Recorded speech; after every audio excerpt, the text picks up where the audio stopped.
আসসালামু আলাইকুম। পরিসংখ্যান ইনশাল্লাহ এমনভাবে শেষ করব, পরীক্ষা তোমরা অবশ্যই পড়বা। আর যারা এই 26 সালে পরীক্ষা দিবা, এসএসসি পরীক্ষা, তাদের জন্য 2টি পরিসংখ্যান আনসার করতে পারবা। কিসের জন্য?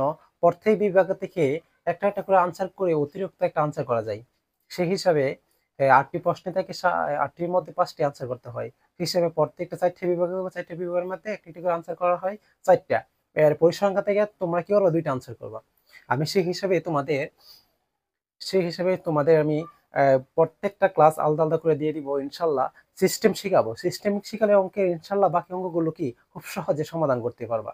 অঙ্কের সিস্টেম শিখবা। অঙ্ক কোনো মুখস্থ করার দরকার নাই, জাস্ট দেখো, ইনশাল্লাহ পারবা। আজকে আমি তোমাদের মাঝে 2টা প্রশ্ন সমাধান করব। এটা গেছে পরিসংখ্যানের যে পদার্থ সারণী হতে প্রচুরক নির্ণয় করো কিভাবে করতে হয়, প্রচুরক শ্রেণীর মধ্যমা নির্ণয় করো কিভাবে করতে হয়। চলো আমরা বুটে করি।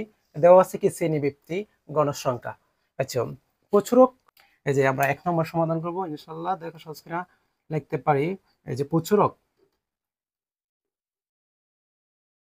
প্রচুরক প্রচুরক সূত্রটা কি আছে? সমান L plus f1 f1 plus f2 into H. এই মানগুলো আমার ফাইলে আমি সমাধান করতে পারি। দেখো, এখানে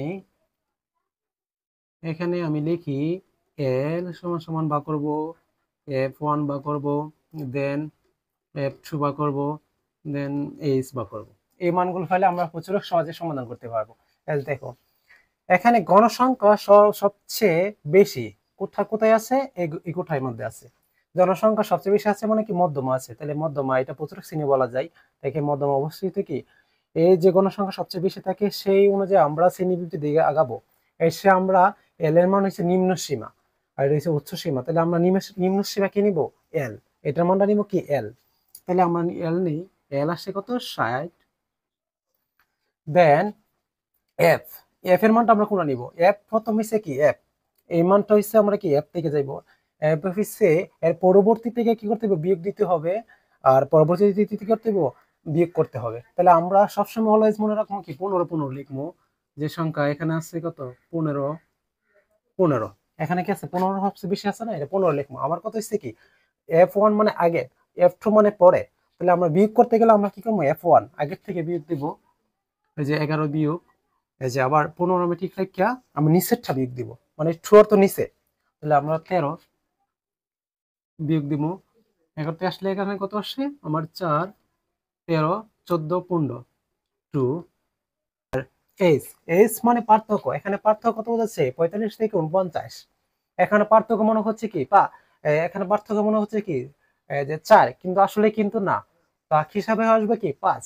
কিভাবে? আমরা যখন একটা শ্রেণীতে, যে আমরা ষষ্ঠ থেকে দশম শ্রেণী পর্যন্ত পড়াশোনা করি, আমরা বলি কি আমরা কি 4 ক্লাস করি? তা না, কিন্তু এর অন্তর্ভুক্ত কয়? 5।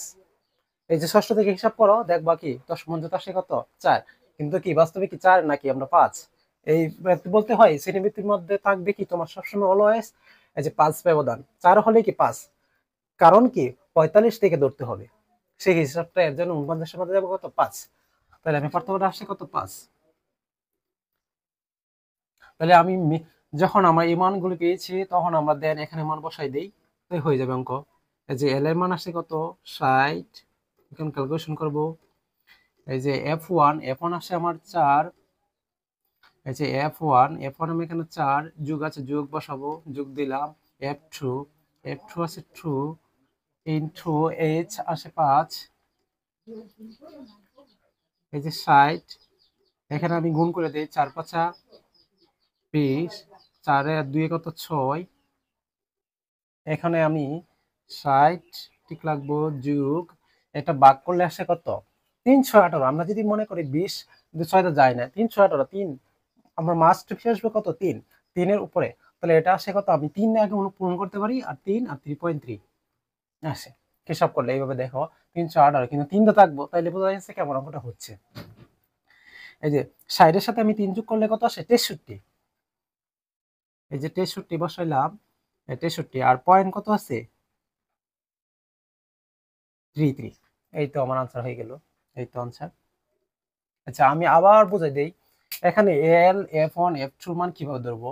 এই যে এল, এল ধরবো আপনি গণসংখ্যা সবচেয়ে সর্বাধিক সংখ্যা এইদিকে আসবো, এর শ্রেণীর ভিতরে আসবো, সেটি হচ্ছে নিম্ন সীমাটা হচ্ছে এল। দেন F1, F1 হচ্ছে গণসংখ্যা সবচেয়ে বেশি যেটা, সেটা বলতে কি ওইটা থেকে আমার উপরের সংখ্যা বিয়োগ করতে হয়, পরবর্তীটা এর পরেরটা কি করতে হয়, বিয়োগ করতে হয়। তাহলে আমরা সেম এক জিনিস রাখলাম, 15 থেকে উপরটা বিয়োগ করলাম, 15 থেকে নিচেটা বিয়োগ করলাম, আসে কত 4, উপরটা আসে নিচেটা আসে কত 2। তো ওই দেন আমরা এখানে মান বসাই দিলাম, হয়ে গেল অঙ্ক, বাস।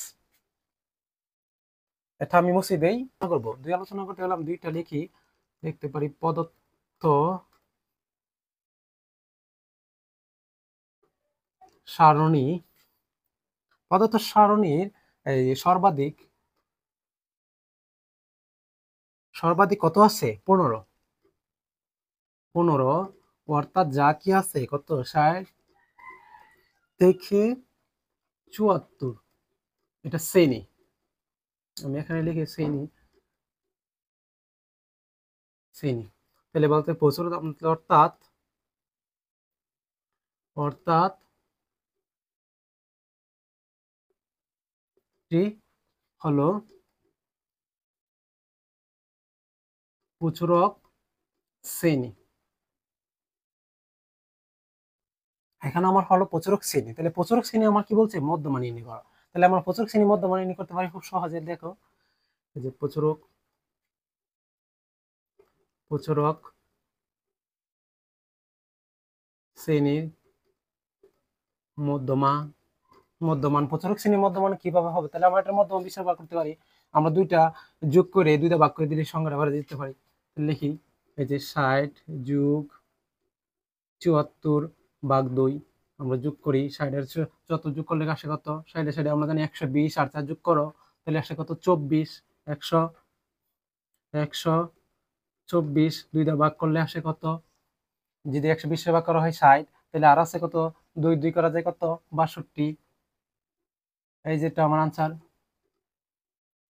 এই যে এই যে মধ্যমা মানে বলতে কি, কোনো কিছু করে দুইটা যোগ করে মধ্যমা পাওয়া যায়, তা আমরা কি পাই গেলাম আমার মধ্যমা, এই তো আনসার।